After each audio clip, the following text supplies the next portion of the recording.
I guess welcome back, everybody, to another edition of the Nurse Tier List. We haven't done one of these since just before Evo. So there's been a pretty major balance patch between then, and we've have results from Evo, GOML, Supernova to kind of tide us over and give us a hint, a little bit of a sniff of what the meta is going to look like, as well as having CEO actually this weekend for potentially some more results. But I think a meta is kind of showing itself as people get used to the new changes. Uh, and so we're going to go through character by character, who's doing well, who we think maybe could use some help.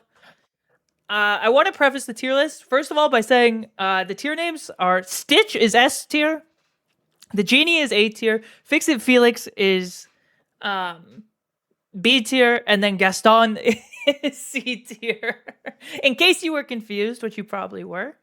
And I want to preface this by saying I think pretty much every character in the game can win a major. I think every character is capable of winning a pretty significant tournament. I would say a major tournament. And so even if you see a character in low tier, that doesn't mean that they are bad necessarily. But it more so means that they're going to have a tougher time on their route to winning a major than some of the characters higher on the tier list. So if you're watching for the first time or thinking about watching a tier list to just uh, get a character, um, kind of dash that, right? Just play who you find interesting, play who you connect with, and we will kind of go from there. Okay, so we're gonna start off with Zetterburn. Also, somebody ban that guy in chat. We got fucking bots in chat. Somebody ban that. Somebody kill that guy. Okay, Zetterburn is still top tier.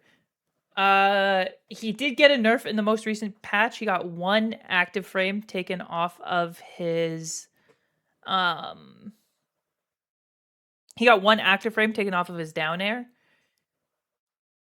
Does that matter? No. Literally, it's one of the most inconsequential changes that have ever been made to the game. It makes no meaningful difference. Zetterburn actually ended up getting a little bit better this patch just because people's grab ranges were reduced across the board, which means it's going to be a little bit easier for him to space his moves, stuff like down air, shine, wave dash back, forward air, back air, going to be a little bit easier to space. And the buffer changes made it so that his pressure is a little bit more safe if people aren't kind of like spot on with their out of shield game. And he was already quite strong. So I think we're seeing Zetter in a pretty good spot. We'll see if I end up feeling like he's the best in the game or not. I think that maybe I don't. Tech chasing also got easier. Yeah, that's a great point, and that also benefits Zetterburn pretty significantly. So he got a very inconsequential nerf. A bunch of characters around him got nerfed. But he didn't get anything too bad, and he's kind of loving all the mechanics changes. So Zetterburn continues to be a very strong character in the meta, and it's a character that you will see again essentially in every top 8 as he has been since the game came out. Rano. Rano is an interesting one because the mechanics changes also really helped him. In particular, making tech chasing easier is very, very strong for Rano because that's effectively all he does. And it also gives him a little bit more leeway on shield than he had before when spacing moves like down tilt and forward tilt. It might actually be enough to push him up, but we are seeing a little bit of a resurgence in Rano, particularly Godly ended up beating Cake Assault at GOML, which I actually predicted beforehand. I thought that was potentially going to go Godly's way. So Godly's kind of been pushing Rano into those top 8 slots, which he has historically been struggling to get. And there are a couple other notable Rano mains who are now pushing the character this patch, as a lot of, again, those system changes have ended up really helping him just in terms of tech chasing. The combos are easier. It's a little bit safer. I think Rano is in one of the better spots that he's been. Especially because, again, a lot of the characters that are releasing don't actually do well into him. Like Galvin, Lorena, Slade, and GUIE all don't do that well against Rano. And so, as more characters are being added to the game, you are also getting more chances or more matchups being added to the game where you feel comfortable, which is nice, right? Because these characters actually lose to some people and beat some people who are pretty relevant here. Raster is up next. Raster's one of those characters where he's very feast or famine.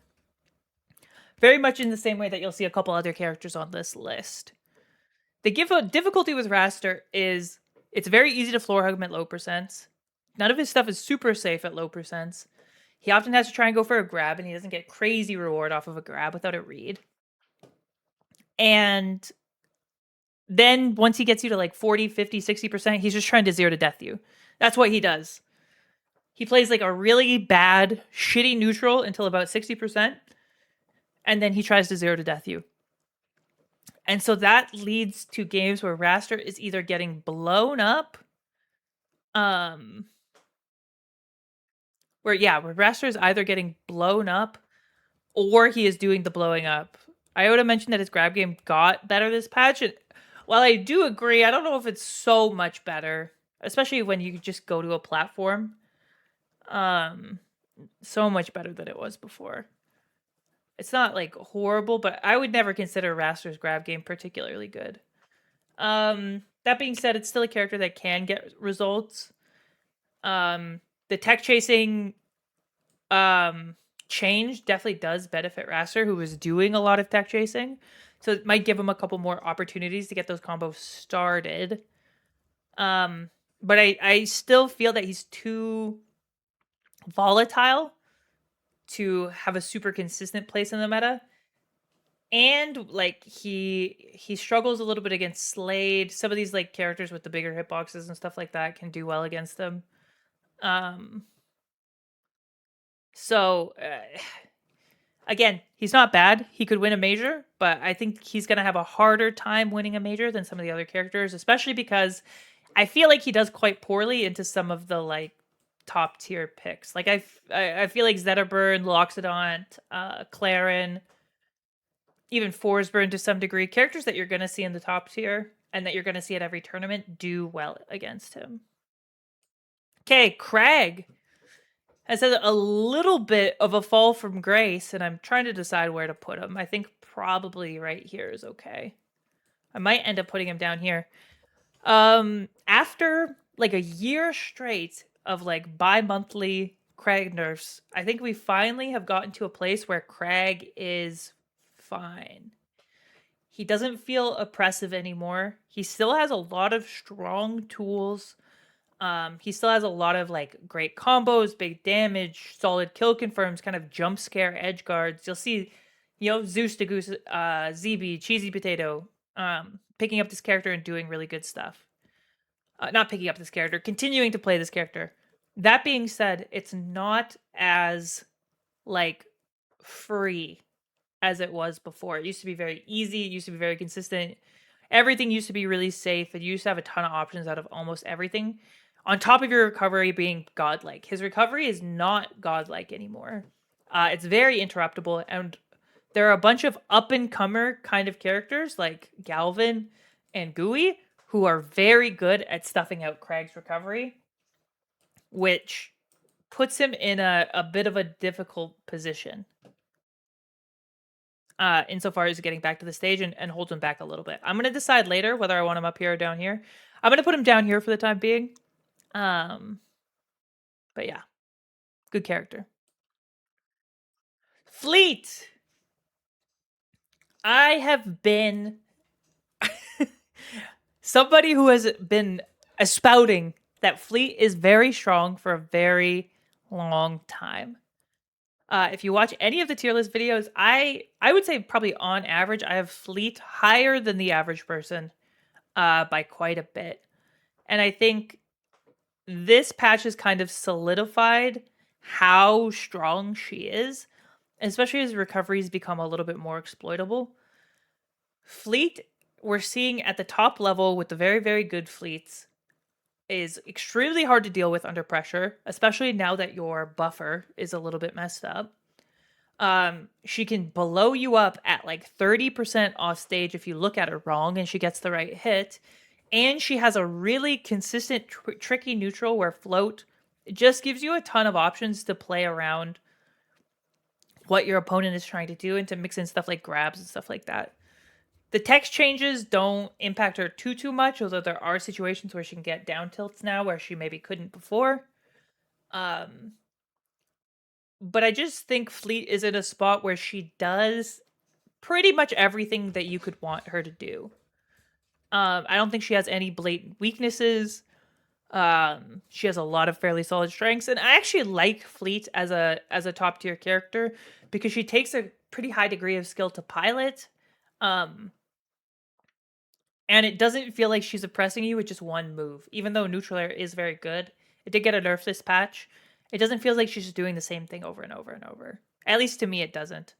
Um, so I like Fleet, but I think she is definitely up here. Maple got a buff to her forward air. Forward air is now safer on shield than it was before. And tech chases are easier. Both things that are very relevant to Maple's game plan. Both things that show up quite frequently. How much better does that make Maple? I'm not entirely convinced. We have been seeing Gusta, kind of going on a tear lately, playing very, very well. Actually won, I think, a Zeekly tournament or something like that. Pretty decent size bracket with Maple. So showing that, again, she's in that tier of characters that can get the job done. But I don't think she's as effective as the other two. I think Maple has to rely pretty heavily on tech chasing.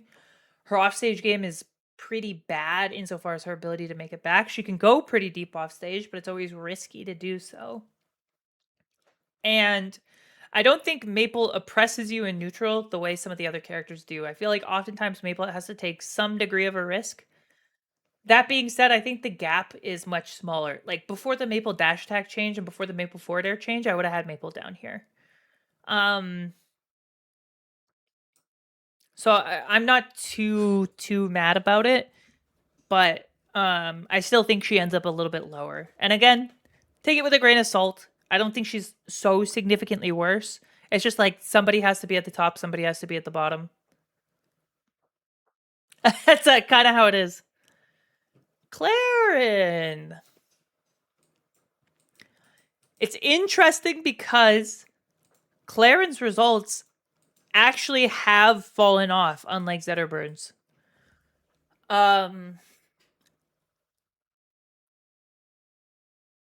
Yeah, Clarin's results have fallen off a little bit. We don't have as many Clarins attending events just broadly, but the only Clarin who is consistently making top 8s in brackets is Rongunshu. He's the only one doing it. All of the other ones either aren't attending as much or are losing a little bit before we get to that spot. And so you're in a tricky spot where you're like, do you rate the character off of the best representative? Rongunshu, somebody who's very good, who by all accounts could probably get top 8 with any character. Or do you like bite the bullet and say this character has experienced some difficulties insofar as being able to win? And I think I'm comfortable putting Clarin down here. I think this patch ends up helping her as it does a lot of the top tier characters. I don't think it helps her as much though. It is not as easy to get her grab, which is a huge source of damage for her. And she's already pretty slow out of shield, which means that having the buffer missed means that sometimes you really feel like you're getting smothered. Obviously she still does Clarin things, and she's always gonna do that, which keeps her from being much lower than this. But I think at this point you have to admit that she's not competing in the same way that these two characters are. At the very least, at the top level. I think at like mid level, Claren's the best character in the game, in all likelihood. Loxodont. Loxodon's an interesting one because he did get a number of nerfs in this last patch. But he is still very good. I think the difficulty that we're seeing is, especially like after the nerfs, the only Loxodont that was really doing very, very well was Stango. I think Gakinga has gone on a bit of a run. Solar Beam does pretty well every now and again. CD has gone on a run before. Like, Loxodonts are around and doing decently, but again, there's multiple fleet players and multiple Zetaburn players you would expect to see in top 8, whereas these ones feel like only one. And so I might be tempted to put him down here. I think there's a world where I sneak him back up here. Maybe we'll look at it at the end of the list, but to me, the distinction between these feels like multiple representatives you expect to make top 8. One representative you expect to make top 8 makes top 8 like on a lark sometimes, and then we'll kind of expand from there. That being said, I do think Loxodon's very strong. I think he has a lot of like really oppressive tools.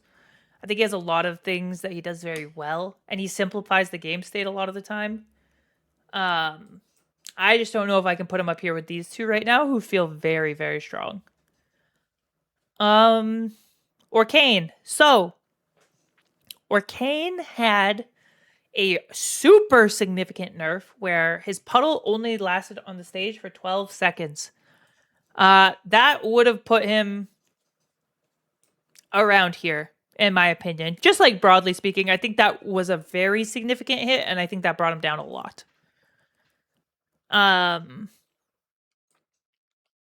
It was a lot more difficult to play around not having puddle, and it made his recovery significantly worse. Was he the worst character in the game? No. I'd say not by a long shot. Orcane still has a lot of strengths, but it was not as free as a recovery tool as it has been in the past. In terms of how good I think Orcane is, I think Orcane is up here somewhere. I think Plup is going to be someone that always does well with Orcane, but other than Plup, he doesn't really have representatives. Right? Like, Iota's attending every now and again, Rimrin's attending every now and again, and those are people who, again, by all accounts, could make top 8. Not Joaquin. Jupiter is another person who does well. Beastly's Orcane's like not a real thing. But like, is he better than any of these characters? It beat me. That means it's real. No, I'm so sorry to tell you this horrible news. I'm so sorry. I don't think it means he ends up being that good. I just don't feel like Orcane does anything that the other characters don't do. Yeah, he's really fast. He's slippery. He's got solid advantage state, but like so do all of these characters, right? And he can get stuffed out. He can get edge guarded. There are ways to deal with the puddle. He still has to take risks. Like his side B is worse for recovery than it was before. So, I think the character is good, and I think he's in this realm of like characters you expect to see in top 8. But I don't like when people say like Orcane is like stupid dummy good. I just don't get it. If I'm being honest, like I just don't. I don't see it. I don't see it. Forsburn is an interesting case because we've had Forsburn up here for a long time, and it's difficult because, again, if we're talking about the way that the list works, the only Forsburn that ever makes top 8 is Cake Assault. No other Forsburn is even close to making top 32. Most of the time. Seeing another Forsburn in top 16 is like, holy fuck, how did that Forsburn do so well? And At a top level, Cake has started switching off Forsburn to Fleet for certain matchups. I think we are being confronted with the idea that Dingo does still play Forsburn, but I think we're kind of being confronted with the idea that maybe Forsburn is not quite as strong as we expected. And that Cake does a lot of stuff that's good with Forsburn, and I think Cake's playstyle of like being able to run away and bait people in fits Forsburn very well, but that playstyle is not necessarily easy to pilot. And it seems like no one else is able to do that, and I feel like I have to take that into account. And so I'm gonna put him down here. And as crazy as it seems, nobody is losing to Forsburn unless it is Cake Assault. And Cake Assault is beating people with 90% of the characters in the game. And so at what point is Forsburn facilitating Cake being very good, but in a way that's not necessarily unique? Right? I think Cake could make top 8 and win events with Loxodon. I think Cake could top 8 and win events with Zetterburn and Fleet. And like, I think he could do that with all of these. And so if that's the bar, the one time he went Lox and Grinds, it was a bit. So that was a bit. I think Forsburn isn't as good as we think. And at least playing against other top level Forsburns, whenever I play against a good Forsburn, one, it's nothing like playing against Cake. It's nowhere near the same thing. But also, like, this character dies if you tap them off stage. Like, he's so volatile off stage. It's so easy to kill him. His disadvantage state is not particularly good. He like turns into the clone, but then like you can kind of tell which one is him. Like, and then he's just playing a lot of neutral with you unless he lands a forwarder. In which case, like, yeah, his advantage is really, really good. But like again, I'm looking at these characters, I'm like, all of their advantage is really, really good. So I'm gonna put him there. I think that might be the controversial take of this tier list, but there's no Forsburns doing anything but Cake. And I need to see at least one person get top 8 with Forsburn to believe that it's even possible. And yeah, Forza has too many good tools to be below this, but I don't know. I think if you want an analogy, I think this is kind of an MKLeo Joker situation, right? Where when MKLeo was playing Joker, everybody was like, Joker's the best character in the game in Smash Ultimate. And then MKLeo stopped playing Joker. And then it took like 2 years. And then people are like, oh, Joker's like a high tier. Joker's a normal high tier. And then MKLeo went back to Joker and his Joker's fucking nasty. But people actually see it for what it is now. MKLeo is very good. And is piloting a character that facilitates his playstyle, but is not necessarily representative. There were nerfs to Joker, to be fair. Not enough. They are not enough. And MKLeo was still playing Joker after the nerfs. And people said Joker was the best character in the game for 2 years at least after the nerfs.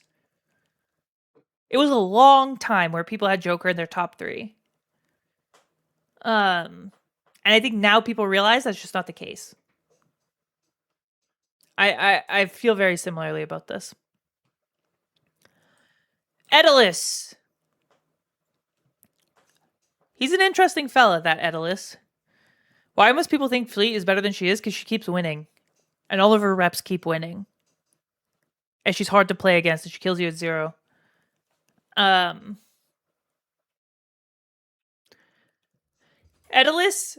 lives and dies by killing you off stage at like 50%. He's another one of those characters like Raster who has this like horrendous disadvantage state. His disadvantage state is so fucking bad. It's really hard to navigate. A lot of characters just bully the shit out of you off stage, including some of the newer characters. I think Lorena destroys Edelus off stage. GOUIE destroys Edelus off stage. Galvin destroys Edelus off stage. His neutral is good. His advantage is good. Don't get me wrong. But his disadvantage is among the worst in the game. So it feels like it keeps him from being up here. And I think he has a lot of like matchup check stuff because the character is not as common. That people kind of get caught by. So I think the character again is good, can win. And when you see good Edelus's play, you will see them checkmate you in a variety of hella fucked up ways. But I don't feel like the character is as oppressive as maybe it would come across. Because I think for every time he kills you at 50, you kill him at 50 back. You know what I mean? And then yeah, as some people said in the chat, he has some super volatile, like fried matchups, which there's not much you can do about. Sometimes that's just how it goes. Okay. Olympia got buffed pretty significantly this patch. Her up throw now combos more consistently at all percents, and her back throw now combos consistently forever on DIN. So she has mix-ups on her throws. Her down tilt also got a little bit bigger. Some pretty relevant buffs to Olympia. How good is she, relatively speaking? It's very hard to say. Part of the reason it's very hard to say is because there's no fucking Olympia mains. There's just none.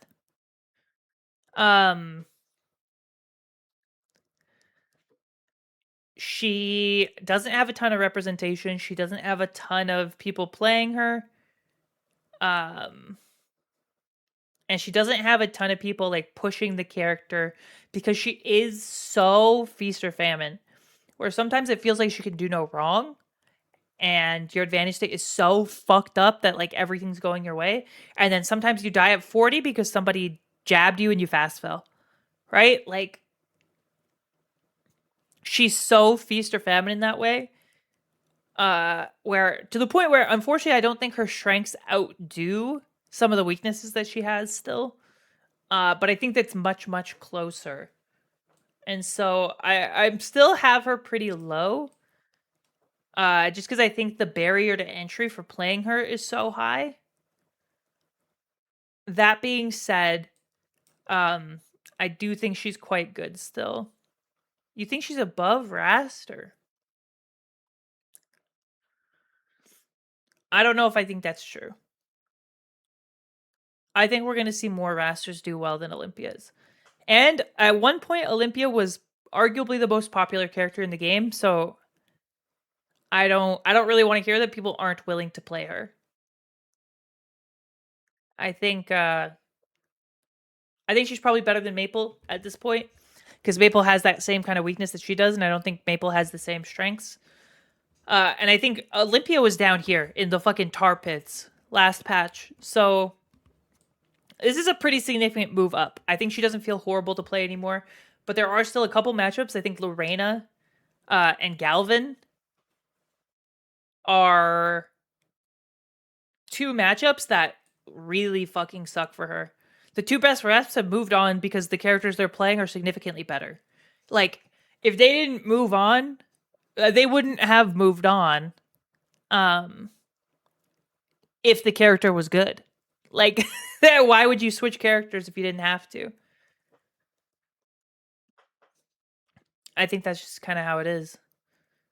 I mean, there are good players playing Olympia. Like Terry's playing Olympia right now. You'll see Beastly try and play Olympia and it not work.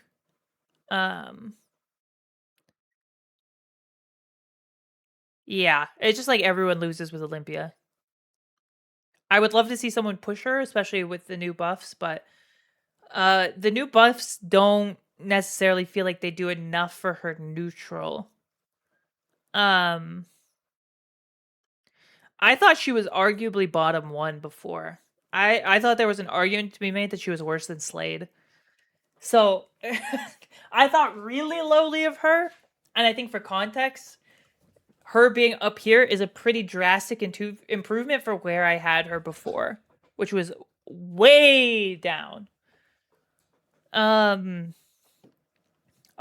Absa. Absa keeps getting nerfed. We don't really know why. I'm fine with it, but obviously the up B gamers aren't. Abs is another one of those characters where you have one rep kind of consistently doing very well. In Ant is going to be a player that gets top 8 with Absa still. None of the changes that happen to Absa target the way that Ant plays the game super significantly, other than the jab. Yoda Cage also, like you said, has done very well with Absa lately, too. Getting top 8 at Evo, though that was just before the recent nerfs. Ant could probably get top 8 with every character. I agree, but so could all of the top characters' reps. So we can't really use that as like a universal measure for how good somebody is. I think Absa has a couple of top reps that do quite well. I think there's more Absas on the come up. I think Absa has some very defined strengths, on top of being like tricky to move around, having a lot of very strong confirms, having a strong neutral.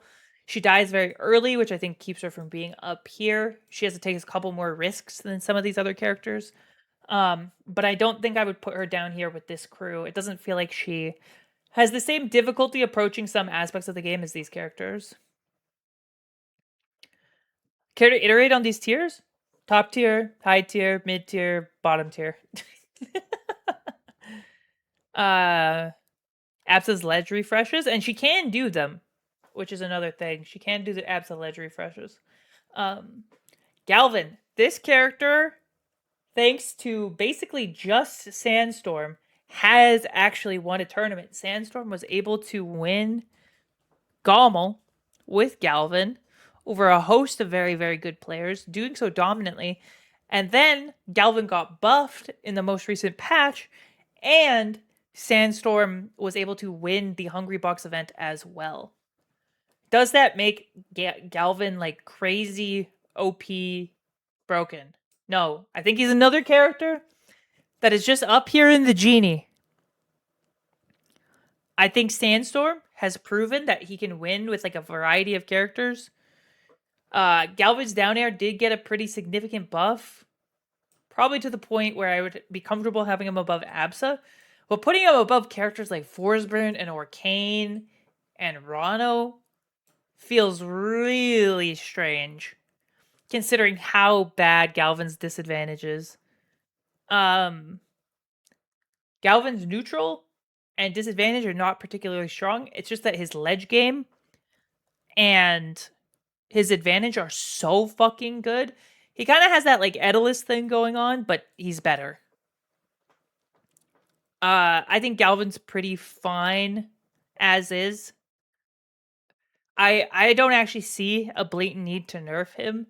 Again, I think Sandstorm's a pretty good player, and it's not like we have an overflowing of Galvins, right? Like Phantom has been doing okay with Galvin. And Mystery Soul has been doing well with Galvin, but it's nothing too fucking crazy. And it's nothing crazier than what these characters are outputting. So I'm kind of fine with Galvin being here. But he is very good right now. There's propaganda going on where Orcane is super broken. We talked about it a little bit earlier. Orcane, he's fine. He's not that broken, but people have been trying to say he is for a long time, and I don't really know why. Oh yeah, Vivi is doing well with Galvin. Okay, so that actually changes things because Vivi also got top 8 at Gommel. Maybe we move him up. Do we? Yeah, Vivi got top 8 at Gommel as well. If we have multiple Galvin reps that we expect to be making top 8, Vivi was Galvin in all of the like important matches. Yeah, she was Galvin in all of the like important matches. Huh. Yeah, that is 3 Galvin reps that we expect to make top 8. Yeah, we got Sandstorm, Mystery Soul, and Vivi. That's interesting. He is easier to pilot than some of these characters. Do I feel comfortable putting him above Orcane? Not really. Does that mean I'm moving Rano down? I guess so. What was the last thing Soul entered? Probably Battle of BC. Do I feel comfortable with this? Potentially, yeah. I think Rano had 4 reps in Gommel's top 16. Okay, are we doing this? Huh. Oh, this is really difficult. I think these 4 characters, Galvin, Rano, Orcane, and Forsburn, I think exist in the same space. Rano's really good at making top 16. Rano's really good at making top 16. Do we want to move him up this much? I think no. I think I wouldn't feel good putting him above Rano at this point in the game. I think his weaknesses are too defined. And I think how good Sandstorm is at Galvin may have caught people off guard. I don't feel comfortable putting him above some of these other characters. But I do think Galvin's a character that you have to watch out for. There are a lot of very high level Galvins that are doing well. And the recent buff is not like an irrelevant buff. So take that with a grain of salt. Lorena got nerfed. Arguably the most significantly out of anybody this patch. Her up air got nerfed. Her side B got nerfed. Her down B recovery got nerfed. A lot of her relevant stuff got nerfed. Is any of it bad? No. It's all like she's still very good. But after 2 rounds of like significant and relevant nerfs in a row, she's not the like oppressive being that she once was. I would have Lorena here. I still think she's very good.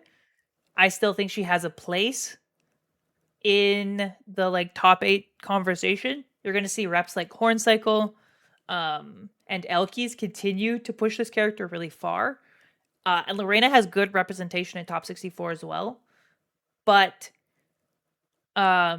she doesn't like 0 to death you as much. She doesn't hit you with the cheese as much. It is harder for her to guarantee stocks the way that she was doing it before. And so you get to interact with Lorena a little bit more and a little bit more safely than she was before. She just has more points of interaction.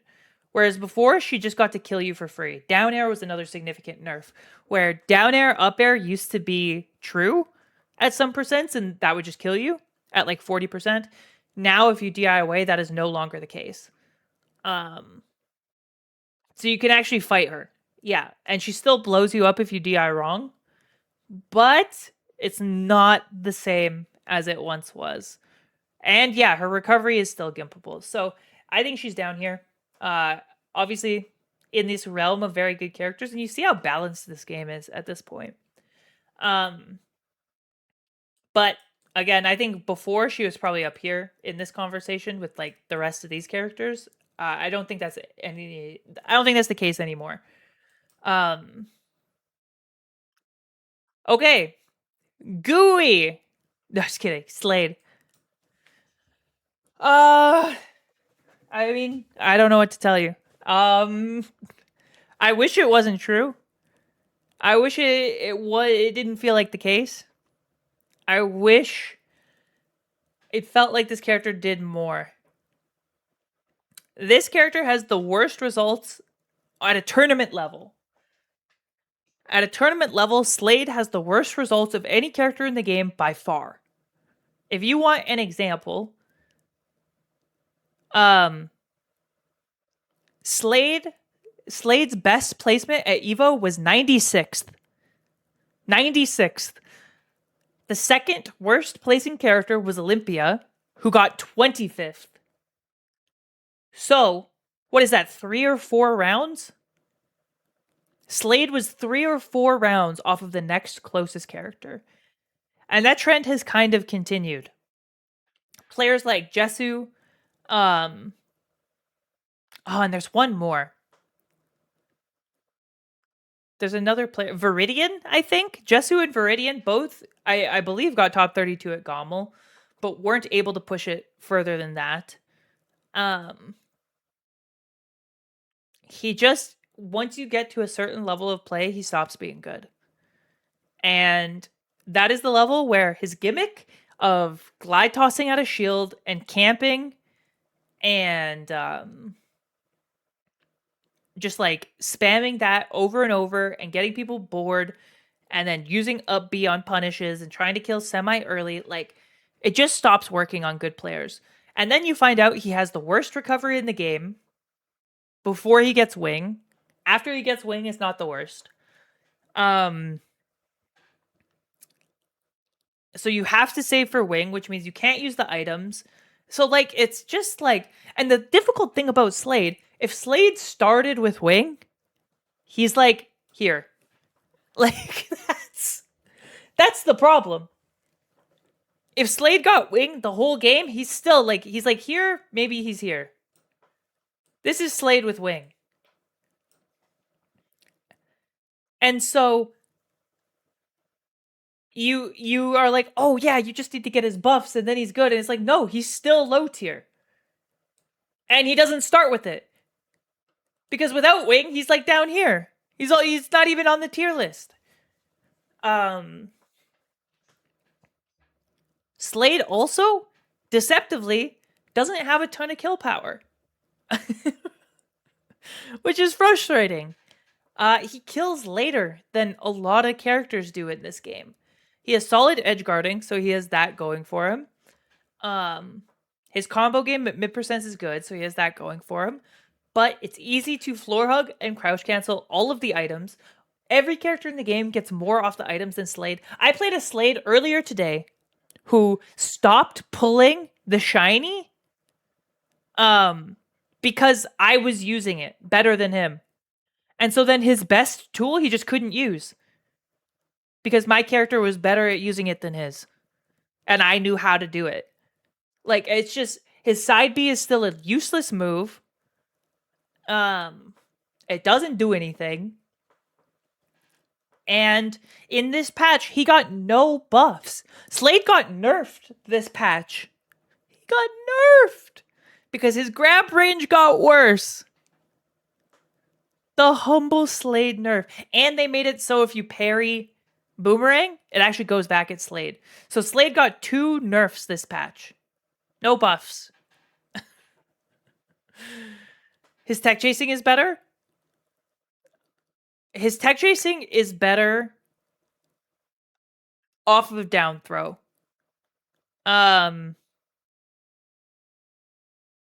Which is true.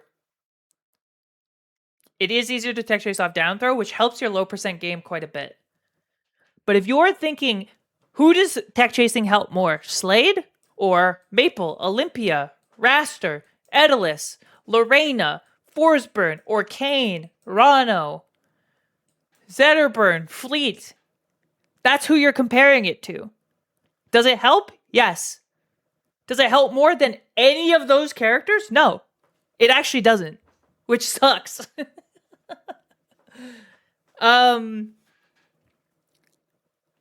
Slade's in a tough spot. I think Slade as a character needs a rework.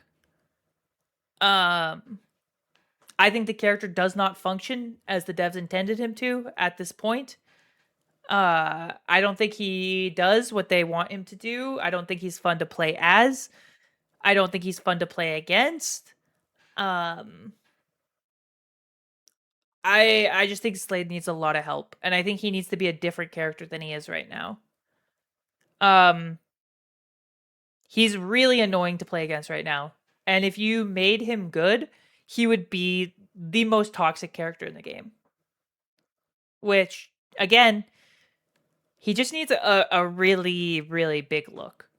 And I made a video a couple of weeks ago over what I would change to turn him into more of a sword character that I think would be more fun to play against. But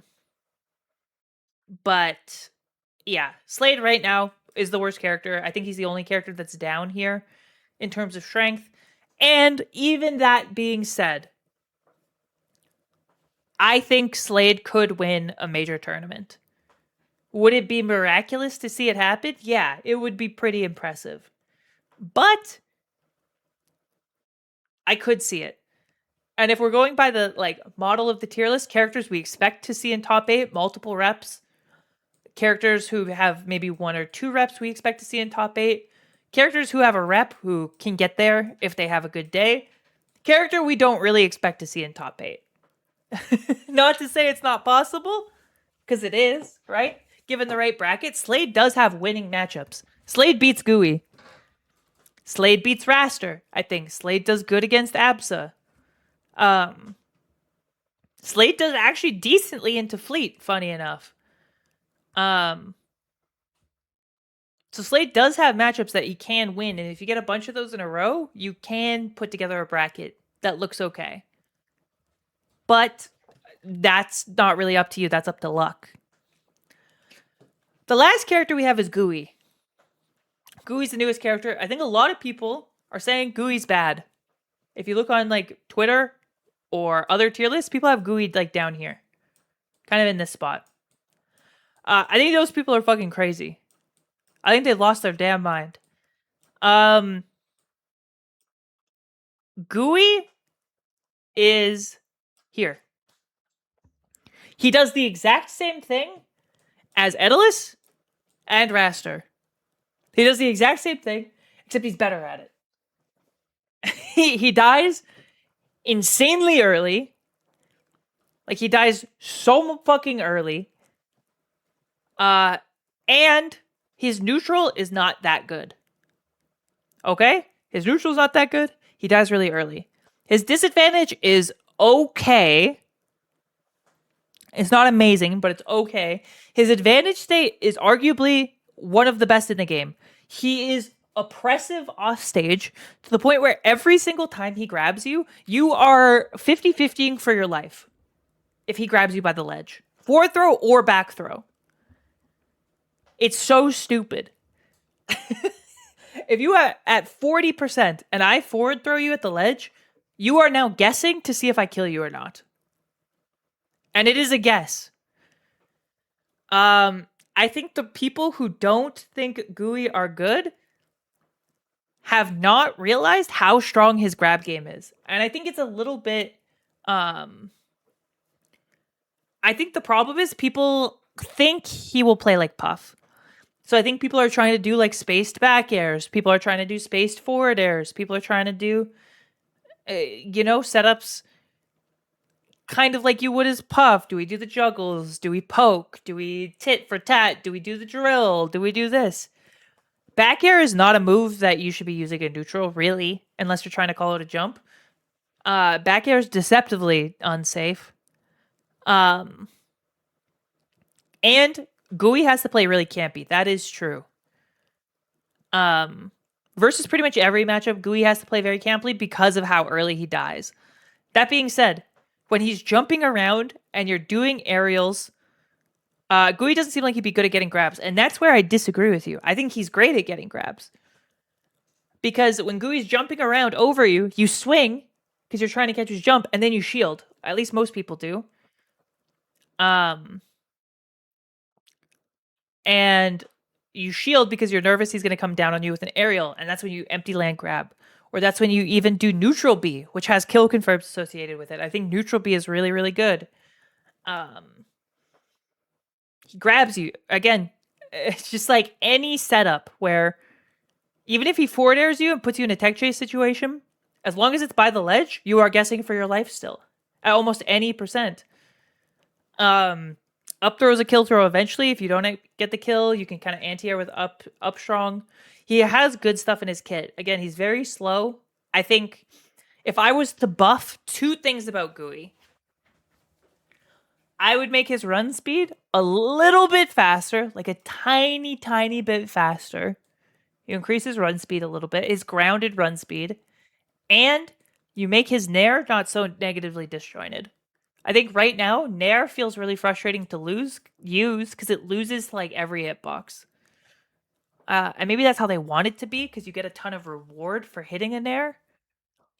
But having nair be negatively disjointed and lose to arcane nair just feels bad and it feels wrong. Like GUI's nair loses to every, even the late hit of Rano nair, loses to the late hit of Slade nair, loses to the late hit of Edelus nair, loses to Arcane nair, loses to Lorena nair, any hitbox. When it feels like it should be trading with all of these. It feels like it should trade, but it doesn't. And so I think there's got to be a compromise in there somewhere. If you made his ground speed a little bit faster and you made his nair more like able to trade, I think he goes up to here. I'm not even kidding. I think if you do those two things, this character is actually scary as fuck. But for now, I have him down here, which is a good place to be. Again, he's one of the first newer characters in a long time that doesn't feel like he's fucking awful. Right? I think Lorena and Slade felt like they were horrible on release, and they actually were horrible on release.